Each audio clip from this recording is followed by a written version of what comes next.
Hello दोस्तों, UPSC के PFO exam जैसा आपको पता है कि एग्ज़ाम की डेट अब 2 जुलाई थी और उसी को देखते हुए अब एडमिट कार्ड भी आ चुके हैं। ये वीडियो दोस्तों इसीलिए है कि एडमिट कार्ड में कोई भी जो बारीक चीज़ें हैं उसको अच्छे से समझ लीजिए।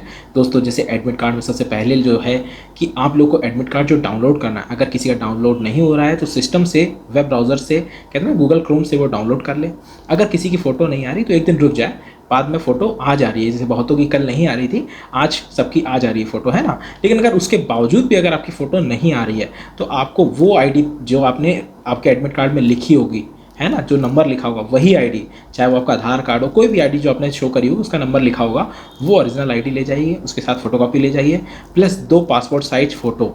2 पासपोर्ट साइज फ़ोटो मतलब प्रत्येक एग्ज़ाम के लिए, अगर एओयू है तो उसके लिए भी 2, एपीएफसी है तो उसके लिए भी 2, क्योंकि अगर आपके एडमिट कार्ड में फ़ोटो नहीं है तो प्रत्येक सत्र के लिए, है ना, जो भी जितने भी पाली हैं, पार्ट हैं, उसके लिए 2-2 ले जाएंगे, मतलब 4 फ़ोटो आप ले जाइएगा, ठीक। ओके। अब दूसरी जो ध्यान रखने वाली बात है कि आपको कोई भी डिवाइस ऐसी नहीं ले जानी है जिसमें फ़ोन है ना, स्मार्ट वॉच है, ब्लूटूथ डिवाइस है, ऐसा कुछ भी नहीं जो आपके पास भी निकल आए, नहीं, ऐसा कुछ नहीं रखना है आपको, जो है सब बाहर देके आना। आप अपने साथ क्या ले जा सकते हो? सिर्फ एक वॉच, नॉर्मल वॉच, कोई अलग नहीं, ठीक है। उसके साथ में उन्होंने बोला है कि जो फेस मास्क सबको लेके आना है ताकि अपना फेस ढके रहें, ठीक। ओके। प्लस सैनिटाइजर की बोतल आप रख सकते हैं, ठीक है। कोविड नियमों का पालन करना है। और सबसे बड़ी क्वेरी यही है कि क्या कैलकुलेटर अलाउ है या नहीं है। देखिए दोस्तों, कैलकुलेटर को लेकर बहुत सी क्वेरीज आ रही थी, उसको लेकर यूपीएससी ने भी क्लैरिफिकेशन डाल दिया है कि कैलकुलेटर अलाउ नहीं है। और ये बहुत अच्छी बात भी है क्योंकि कैलकुलेटर का ऐसा कोई यूज़ भी नहीं होता है, और इस चीज़ को बिल्कुल स्ट्रिक्टली फॉलो करिए, कैलकुलेटर मत लेके जाइएगा।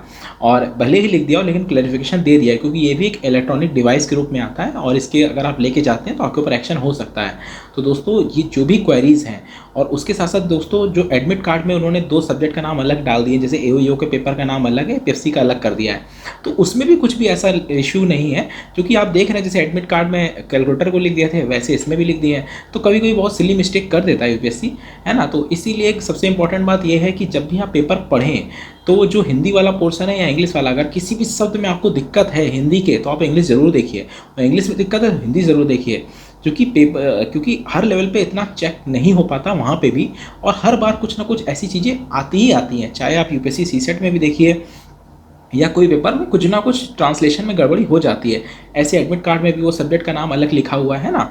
तो अब दोस्तों समझने वाली बात यह है कि कैलकुलेटर अलाउ नहीं है।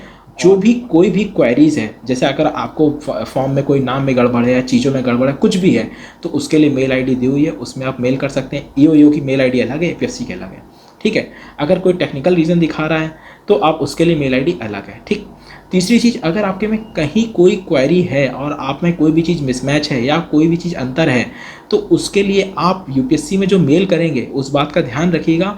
उसमें जब भी मेल करिएगा उसमें अपना रोल नंबर, अपना नाम, अपना एग्ज़ाम सेंटर, अपना एग्ज़ाम कहते हैं ना जो भी एग्ज़ाम है वो प्रॉपर मेंशन करते हुए ही उनसे पत्राचार करिएगा। मतलब जो भी आप उनको मेल भेज रहे हैं या रिसीव कर रहे हैं उसमें वही सारी डिटेल होनी चाहिए जो एक बार आप भेज रहे हैं, पूरी कंप्लीट डिटेल, ताकि वो आपको एक सही राय और सही सजेशन समय रहते दे पाएँ। एग्जाम को लेकर दोस्तों बता दूं कि मैंने आपको मोस्ट इंपॉर्टेंट टॉपिक की लिस्ट दी थी, उसके लेकर वीडियो भी बनाया था जिसमें मैंने बताया था कि ये पार्ट आप हर हाल में कंप्लीट कर लीजिए, क्योंकि ये आपके 20% टॉपिक आपको 80% सिलेबस कवर करते हैं, और यही के चांसेस भी इस बार ज़्यादा हैं आने के लिए।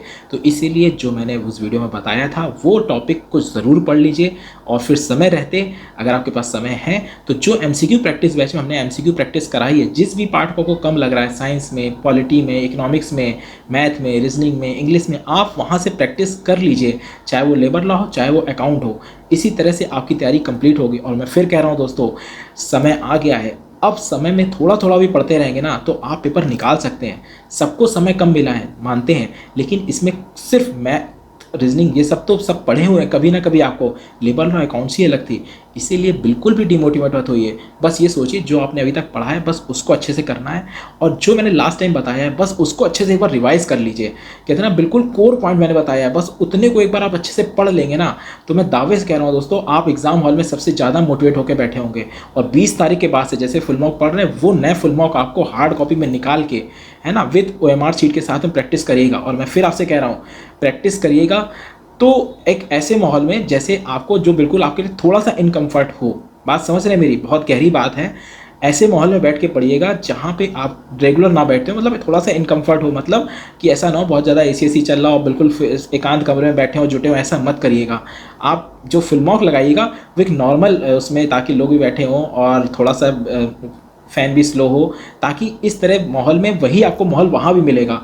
और यही आप जब अभी इस माहौल में प्रैक्टिस कर लेंगे ना, तो वहाँ को रत्ती भर भी दिक्कत नहीं होगी, आप वहाँ उसी मूड में पेपर करेंगे जिस मूड में आपने घर में प्रैक्टिस करी थी। ठीक है दोस्तों, बेस्ट ऑफ लक। फिर